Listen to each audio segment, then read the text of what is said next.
Morning, everybody. How you doing? Welcome back to the Spurs Talk Show. I'm Sean Butler. Bugsy Malone is just up in front. I hope you're all enjoying the kind of crazy period between Christmas and New Year. Whatever you're doing, whether you're back at work and got that sort of state of mind back in game, then congratulations. If you're still at home eating turkey sandwiches and drinking too much, then congratulations. Enjoy yourself. You have earned it. Either way, football is back. Amazing set of fixtures yesterday. It's so windy here, guys. I found my pop filter, so hoping the video's not been ruined like the last couple have been. But anyway, we've got a lot to talk about, so I'm going to get through it quickly. Please do me a favour, guys. Smash the like button for me on the video. If you enjoy the content, it really helps the channel. Hit the subscribe button if you haven't already. We're nearly approaching 21,000, and it's free to do. Really helps the channel as well. It'd be cool to see some new faces and names around here. So if you fancy it, hit the subscribe. Hit the notification bell and drop a comment. My hat's about to fall off. Let's get on with today's transfer news, views and clues. To start with, guys, DANE Scarlett. It's most probably the boring topic, but I think it's meaningful and important that we discuss it. This story was kind of out a few days ago, but it was made official this morning from Ipswich Town. DANE Scarlett returns to the club. His loan move there has been terminated. It follows a relatively unsuccessful period for DANE Scarlett since he's been loaned out. Last season, he went to Portsmouth in the League One, where I think he started well. From memory, I think he got a couple of goals in the first couple of games of the season, but then it all fizzled out. And in the end, I think he got 4 goals from about 30 or 31 appearances. Not spectacular. This year, he afforded himself a promotion to the Championship with Ipswich Town. And unfortunately, from about the 22 or 23 games that Ipswich have had this season, DANE Scarlett's only managed to get about 130 minutes of football. Really not great. I'm not sure of the details as to why, whether there's been injuries, whether the manager just hasn't fancied him, whether it's horses for courses, different styles. Not entirely sure. Hiya. But in any event, he returns to the club. Now, the motivations for us terminating the contract, terminating the deal, I believe it's come from our side rather than Ipswich's. So we need to kind of ask ourselves why. Is it because we want to send him out to somewhere else that's a better fit? And if so, that's fine with me, even if that means going back down to League One standard. There's no rush for me on DANE Scarlett's progression. If he's not ready, he's not ready. I don't believe, from memory, Harry Kane was doing anything at 19 years old either. So, you know, patience is a virtue sometimes.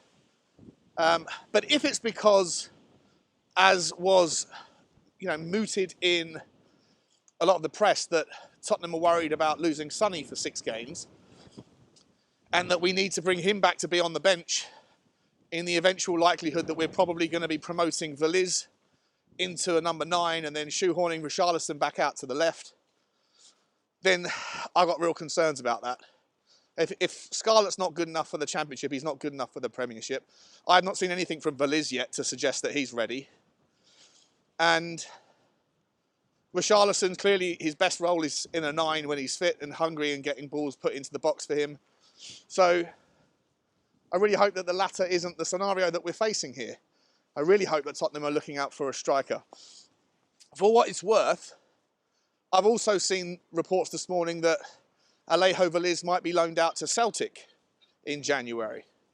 And so I'm not sure what to make of it. I hope, if there's truth to the Veliz story, because apparently Kyogo Furuhashi isn't doing it for Celtic this year, according to the report,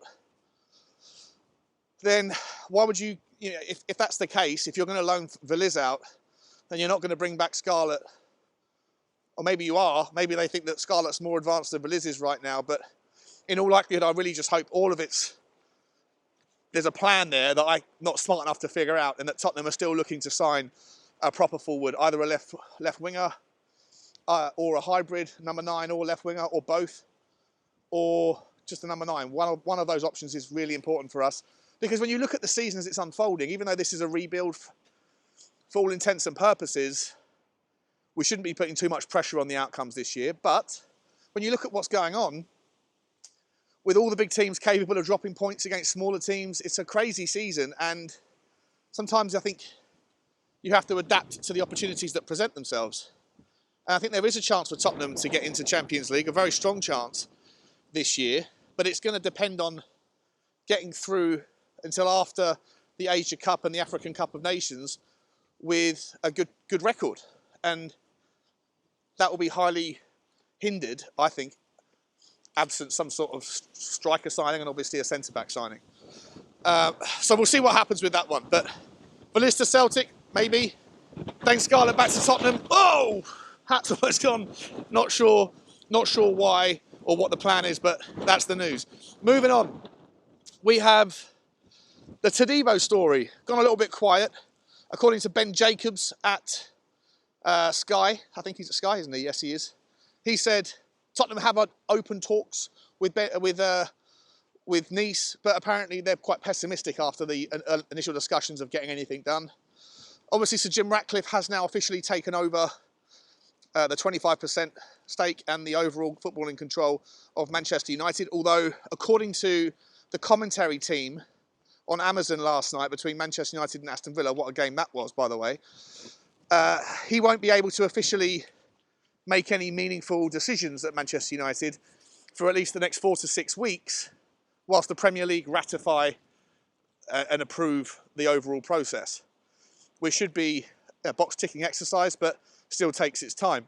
And so with that being said, first of all, does that mean that Ten Hag is probably safe for the next 4 to 6 weeks? And second of all, does it also mean that they're not going to be able to make any meaningful transfers with the money that he is bringing in this window? So, again, if the Todibo news is negative for Tottenham because Nice just don't want to sell him, then fine. But if it's because Manchester United are kind of loitering with intent, then they still might not be able to buy him this January, according to what I heard on the commentary last night. Moving on from them, Arthur Vermeeren. Remember this name? From October, I think it was about October the 13th. I did a video about this guy, this kid, 18-year-old from Royal Antwerp. Back then, the story was that Tottenham were interested in this guy who's the next Iniesta, the next Kevin De Bruyne, even though he doesn't play anything like Kevin De Bruyne. He's a defensive midfielder.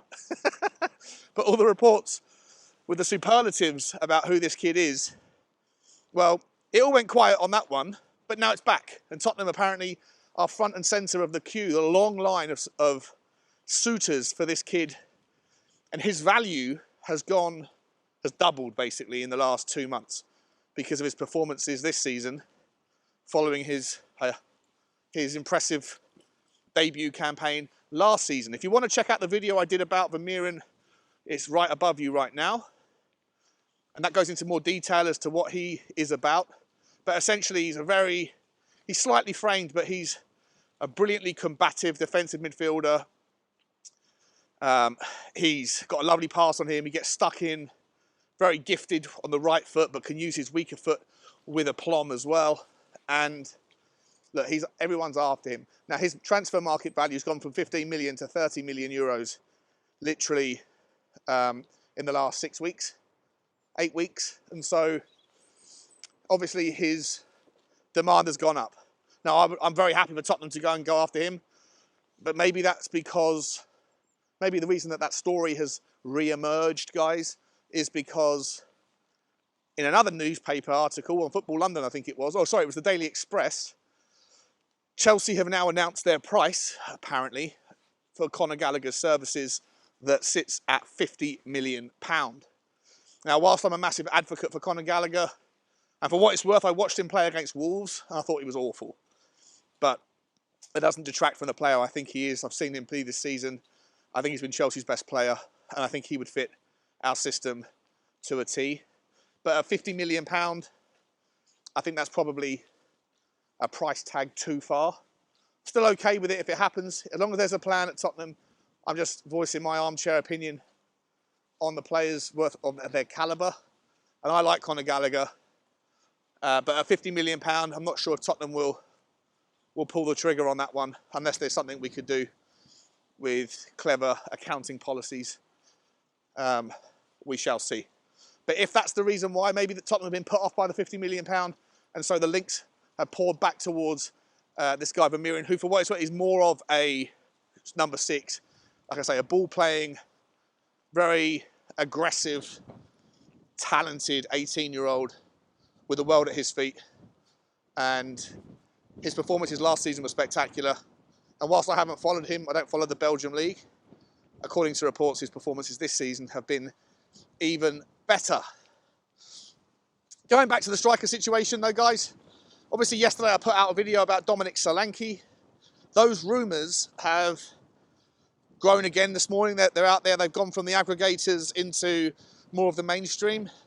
And the story remains the same, that Tottenham are very interested, very much looking at DOMINIC SOLANKE. Now, I want to clarify, because yesterday in the comment section, it was overwhelmingly 99.9% disinterested from you guys. No interest at all in DOMINIC SOLANKE. I don't feel the same way you do. I don't mind DOMINIC. I like him as a player. But some of the comments, I think, were misinterpreting like the video. I wasn't saying that I want us to sign him. Wow, so windy. I was just saying that this is the story that's in the news. I don't believe we will sign him. I think the whole thing's a moot point, because I don't think Bournemouth will sell him. And if they were to sell him, it would take monumental money, which is what the report was saying, 80 million, 70, 80, 90 million quid. And I don't think he's worth that.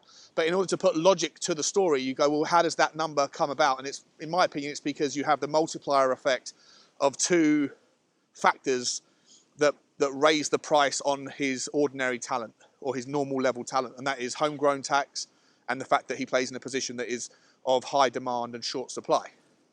I don't think he's anything like an £80 million player. Of course he isn't.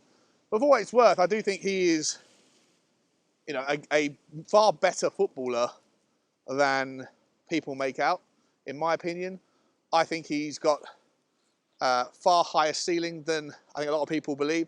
And I think that, you know, he's the third highest goal scorer this year, I think, in the Premier League. And he's doing it for Bournemouth, which is no mean feat. So, yeah, I'm happy. Look, I don't think the transfer is going to happen. I wouldn't mind it happening at the right price. I don't want it to happen at the price that is stated.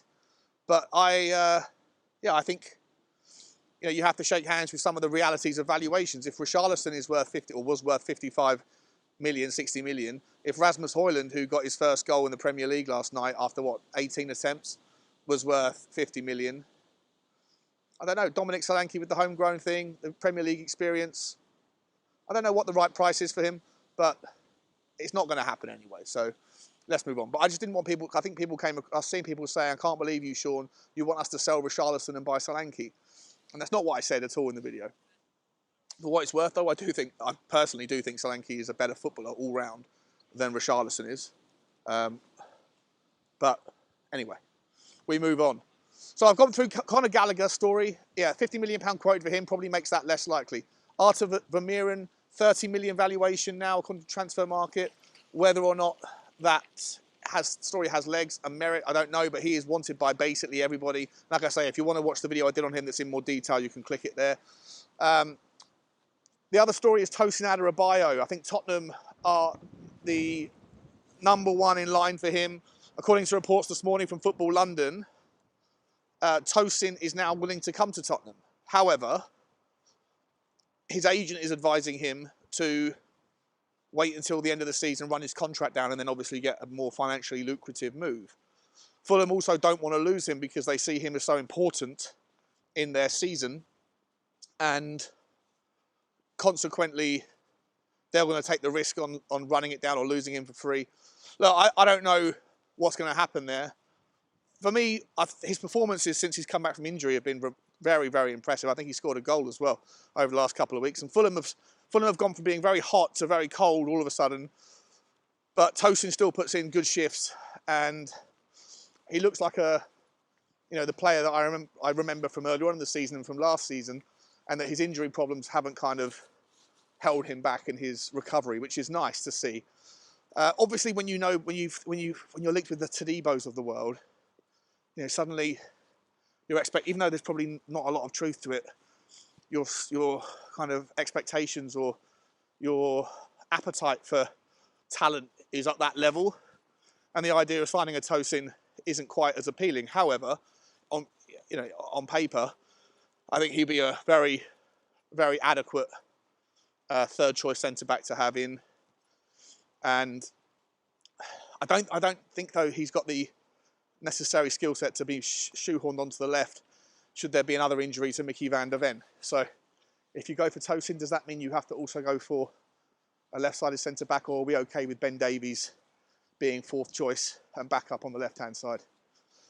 I mean, how comfortable are you on February the 1st in a world where you have to play Pedro Porro, Tosin, Ben Davies and Emerson Royale? I feel like if that's the solution, people will be moaning about that as much as they are kind of moaning now. So I'm not sure if it is going to satisfy a lot of people. We shall see, though. We shall see. I'm very much okay with Tosin ADARABIOYO. I really am. I like him as a player. I think that's about it, guys. I don't think I'm missing anything. Not sure I am. Check out the video about Vermeeren. Really good player. You can see all his stats and his performances on that video. But guys, you'll see me about 4 or 5 o'clock this afternoon for a Brighton update. We'll go through everything then. Like, subscribe and comment. And as always, bye-bye.